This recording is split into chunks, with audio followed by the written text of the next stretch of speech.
¿Alguna vez te has preguntado por qué? A veces las personas que hacen el mal parecen prosperar, mientras los justos sufren en silencio. La vida, a primera vista, puede parecer injusta, pero lo que muchos ignoran es que el universo no olvida, solo espera el momento justo para equilibrar la balanza. Esta es la historia de un hombre que creyó burlar al destino, hasta que el destino tocó a su puerta de la forma más inesperada. En los tiempos antiguos del Reino de Aragón, en un pueblo de colinas doradas y olivares eternos, vivía un carnicero llamado Mateo Llorente. Su nombre era sinónimo de integridad. Si decía que una pieza de carne pesaba 1 kilo, pesaba 1 kilo exacto, ni 1 gramo más, ni 1 menos. Era tan exacto y confiable que los aldeanos le apodaban con respeto y afecto Don Mateo el Justo. Vivía en una casa modesta de piedra caliza, junto a su madre anciana, doña Eulalia, a quien cuidaba con ternura y una entrega que rozaba la devoción. Todos los días, al amanecer, le preparaba una infusión de hierbas con sus propias manos, le contaba historias para que olvidara el dolor de los huesos y jamás dejaba que la mujer saliera sola en invierno. Pero un día, pese a sus súplicas, doña Eulalia insistió en ir al mercado del pueblo para comprar pescado fresco para su hijo, como hacía en su juventud. Tras caminar con su bastón de roble entre la multitud, escogió con cuidado un trozo de bacalao en el puesto de un vendedor forastero, pagó sin regatear y volvió a casa agotada pero contenta. Al llegar, por costumbre antigua, colocó el bacalao sobre la balanza de la familia, la misma que había pasado de generación en generación. El corazón se le detuvo un instante. El pescado pesaba 200 gramos menos de lo pagado. No podía creerlo. La vieja mujer, que había conocido hambre y guerra, sintió una punzada que no era física, la herida de la traición. Le temblaban las manos cuando se lo contó a Mateo. Él escuchó sin decir palabra. Los músculos de su rostro se tensaron. La mandíbula se le endureció. No era por el pescado, Dios sabía que tenía para comer, sino por la injusticia. Se puso el delantal, tomó su bastón y fue directamente al mercado, con la mirada encendida de furia contenida. En el puesto, el vendedor negó todo. No solo se burló de su reclamo, sino que alzó la voz, atrajo a 2 hombres de mirada torva que lo sujetaron del cuello de la camisa y lo arrojaron contra las cajas de fruta. Lo golpearon frente a la multitud sin que nadie interviniera. Humillado, sangrando por la ceja, Mateo se levantó solo y regresó a casa con los dientes apretados y el alma rota. Entró, dejó el pescado sobre la mesa sin mirarlo y se sentó en silencio frente a la balanza. Aquella herramienta, símbolo de equidad, parecía mirarlo con reproche. Pensó en su padre, en su abuelo, en todos los que usaron esa balanza con orgullo y rectitud. Pero esta vez, algo en su interior se quebró. ¿De qué sirve hacer lo correcto?, murmuró, casi escupiendo las palabras. ¿De qué sirve seguir la ley si el mundo la escupe? El rencor le envenenó el alma. Por primera vez en su vida, cruzó una línea que antes creía sagrada. Desmontó la balanza con sus propias manos. Le ajustó el mecanismo interno. A partir de ahora mostraría 1 kilo cuando apenas había 700 gramos. Nadie lo notaría. Y así, Mateo comenzó su nueva vida. En menos de 1 año, duplicó sus ingresos. Vendía menos, ganaba más. Compró una finca a las afueras, contrató empleados y hasta se hizo construir una fuente de mármol en el jardín. Los vecinos murmuraban admirados. ¡Qué bendecido es don Mateo! Pero una noche, mientras dormía sobre sábanas de lino fino, el sueño se tiñó de sombras. Se encontraba en su vieja carnicería. El aire era denso. En medio del local apareció su padre, Julián Llorente, con el delantal manchado de sangre y las ropas del día en que lo enterraron. Su mirada era dura como una lápida. «Hijo mío», dijo con voz grave, «has mancillado lo único que nos protegía del abismo, nuestra balanza, aquella que guardaba el peso de nuestras acciones más allá de esta vida. Ya lo sabe el Señor de las sombras. Y el precio está escrito. Has acortado tu destino. Rompe esa maldición mientras aún puedas». En la ciudad de Teruel, donde los inviernos calan hasta los huesos y los valores aún se susurran entre generaciones, Pedro Roca despertó empapado en sudor. La pesadilla había sido tan vívida que sentía todavía la mirada helada de su padre clavada en la nuca. A su lado, sobre la mesa, estaba la balanza, la misma que su abuelo había usado con honor. La miró en silencio. Tenía las manos frías, pero el corazón aún más. ¿Y si fue solo un mal sueño?, se dijo, forzando una sonrisa torcida mientras se ajustaba el delantal. La conciencia le arañaba desde adentro, pero él la tapó con cifras, ventas y monedas. Cada día que pasaba, su negocio prosperaba. Cada cliente que entraba era una oportunidad más de fingir que todo seguía como antes. Fingir que su padre no lo había visitado desde la muerte. Fingir que su madre no lo miraba con tristeza silenciosa desde el rincón de la cocina. Y así, entre mentiras de 300 gramos, construyó un nuevo Pedro. Uno más rico, más hábil, pero también más vacío. Entonces llegó la noticia. El gobernador de Zaragoza organizaría un banquete en honor a un ministro que visitaba desde Madrid. La ciudad entera se revolucionó. Comerciantes, panaderos, vinateros, todos querían formar parte del evento. Una mañana se presentaron en su carnicería 2 hombres de traje negro. No eran del pueblo. Examinaban todo con ojos entrenados. Sin identificarse, pidieron la mejor carne que tuviera. Pedro, al reconocer los acentos y los sellos oficiales en sus alforjas, sintió un escalofrío. Dudó, pero su codicia, que ya le hablaba al oído como un viejo amigo, le susurró: «Nadie lo notará, siempre funciona». Apretó los dientes, usó la balanza adulterada. Los hombres pagaron sin quejarse y se marcharon. La noche del banquete fue un desfile de oro, seda y promesas políticas. Todo relucía, menos los platos de carne que sirvieron. El olor era exquisito, la cocción impecable, pero la cantidad, ínfima. Apenas era una muestra. Un alto funcionario del norte, entre sorbo y sorbo de vino de Cariñena, alzó una ceja y comentó: «Delicioso, ¿pero nos tratan de pajaritos?». El gobernador palideció. Su reputación estaba en juego. Golpeó la mesa con el puño cerrado. «Descubran de dónde vino esa carne». No tardaron ni un día. Los sirvientes recordaban el nombre. La factura tenía sello. En pocas horas, toda la ciudad sabía la verdad. Pedro Roca, el hombre que pesaba justo al gramo, llevaba años engañando a todos con una balanza amañada. Su carnicería fue clausurada. La guardia confiscó el dinero, los utensilios, los libros de cuentas. Le ordenaron devolver cada maravedí ganado con trampa. Vecinos que antes lo saludaban con sonrisas ahora cruzaban la calle para no mirarlo. Los niños lo señalaban desde las ventanas. Pedro el tramposo lo llamaban ahora. ¿Y su madre? Su madre no dijo nada. Solo cerró la puerta de su habitación y no volvió a levantarse. La mujer que siempre había hablado con orgullo de su hijo, que lo había defendido cuando niño frente al mundo, no soportó la vergüenza pública. Su salud se quebró como lo hacen las ramas secas ante el peso de la nieve. En pocos días, su respiración se hizo un suspiro. Luego, nada. Pedro gritó junto al ataúd. Se arrancó el cabello, se desgarró el alma, pero los muertos no responden. Su perdón llegaba tarde. Como siempre llegan los arrepentimientos nacidos del castigo y no del corazón. Sin rumbo, huyó. Dejó atrás su casa, su nombre, su vida. Solo llevó un hatillo con ropa y la maldita balanza, como si el destino se asegurara de que no olvidara nunca el precio de haber traicionado la justicia que heredó. Caminó hasta donde nadie lo conociera. Un pueblo pobre entre las montañas de Huesca, donde la tierra es dura y los silencios pesan. Allí comenzó de nuevo. Pero el pasado no se entierra con los pies. Se arrastra con uno como una sombra sin paz. Allí, entre laderas polvorientas y tejados de pizarra, Pedro levantó una nueva carnicería. No era tan grande como la anterior, pero suficiente para empezar de nuevo. Puso su nombre en la fachada con letras pequeñas, como si temiera que el viento llevase su historia hasta aquel rincón. Vendía buena carne, vendía con cortesía, pero bajo el mostrador seguía escondida la misma trampa, la balanza mentirosa. 7 partes en lugar de 10, disfrazadas con envoltorios y sonrisas. Los campesinos del lugar, hombres de manos ásperas y corazones confiados, no tenían por costumbre pesar sus compras. Lo que veían era lo que creían. Pedro se aprovechó de esa inocencia como quien recoge agua de un pozo seco sin dejar una moneda. Al cabo de unos meses, el dinero volvió a fluir. Primero reparó el techo, luego amplió la despensa. Y cuando el invierno terminó, ya tenía en pie una casa nueva, blanca y sólida, con un balcón que miraba al campo. Pero el destino no olvida, solo espera.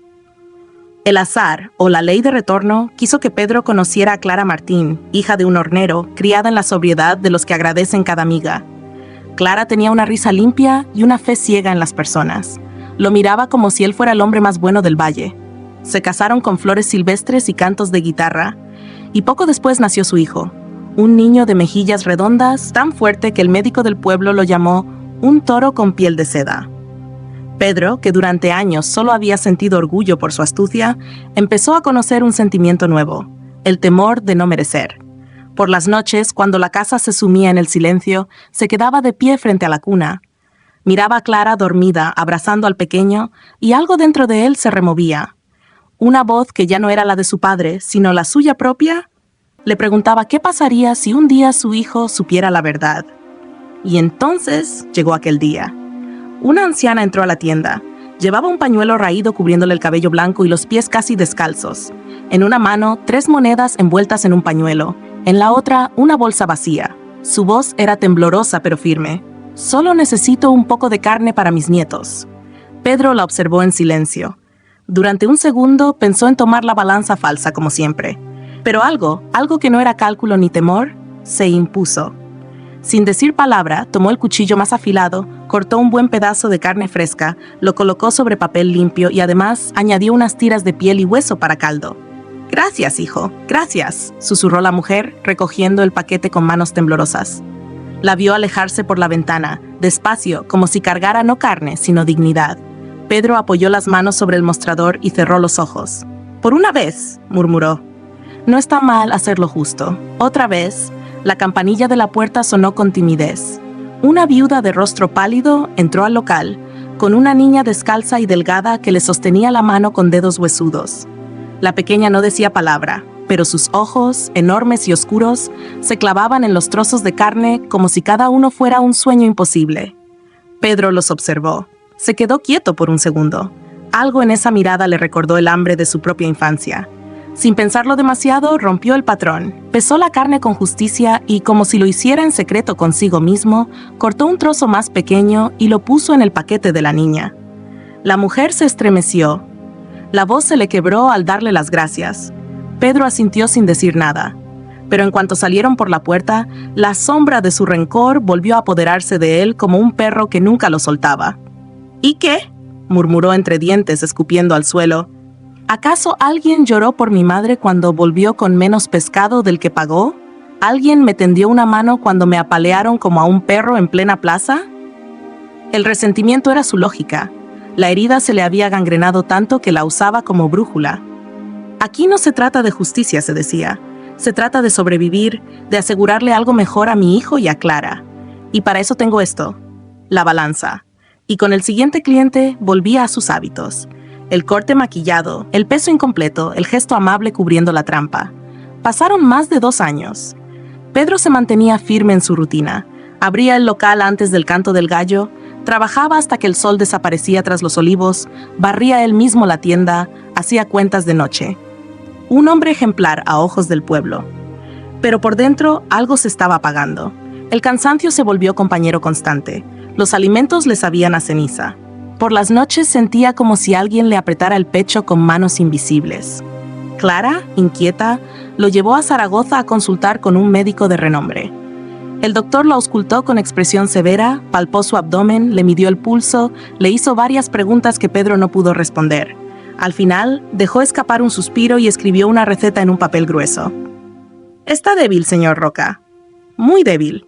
Necesita un tratamiento a base de hierbas exactas. Ni una pizca de más, ni una pizca de menos». Marcó 3 ingredientes con tinta roja. «Estas son esenciales.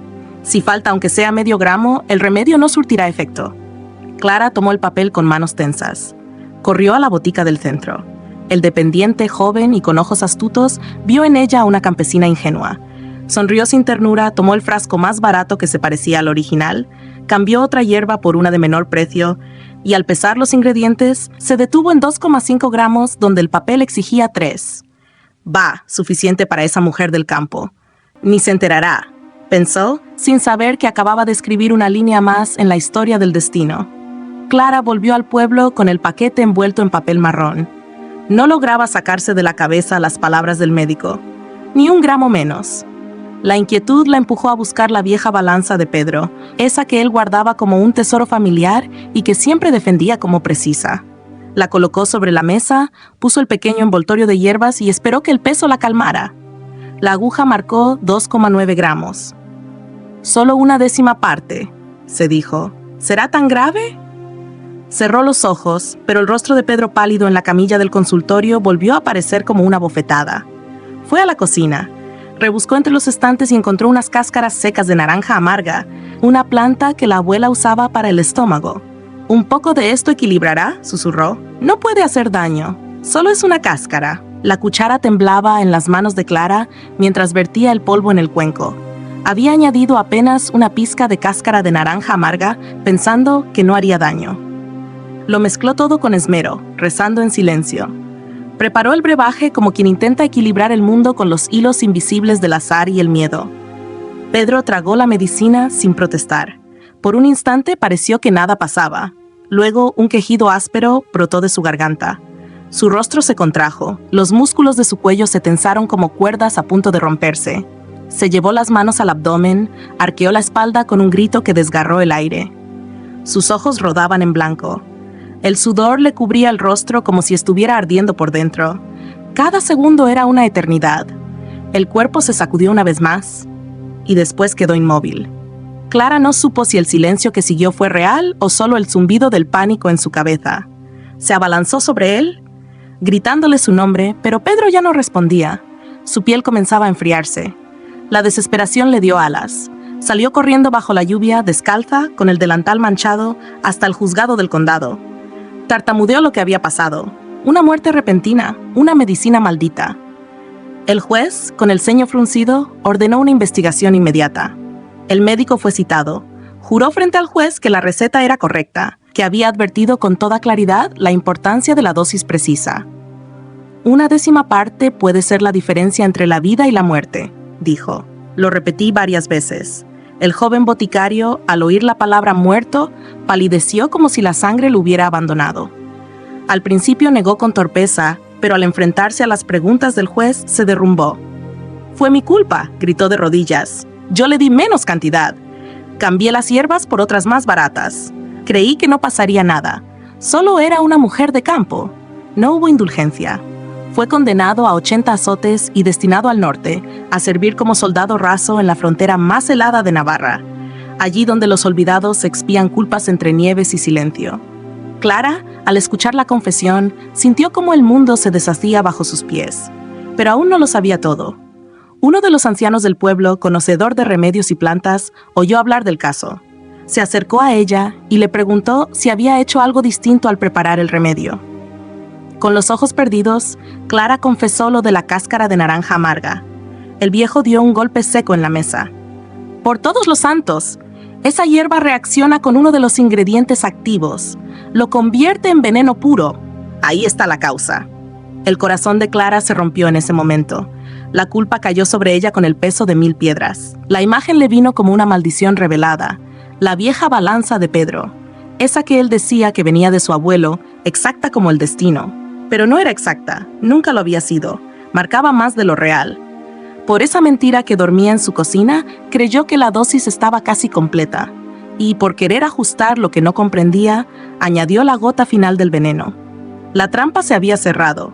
Gritó su dolor al cielo y sin decir palabra, corrió entre sollozos hasta el cementerio. Se arrojó sobre la tumba de Pedro como si pudiera arrancarlo del barro. Se golpeaba el pecho, se arrancaba el cabello.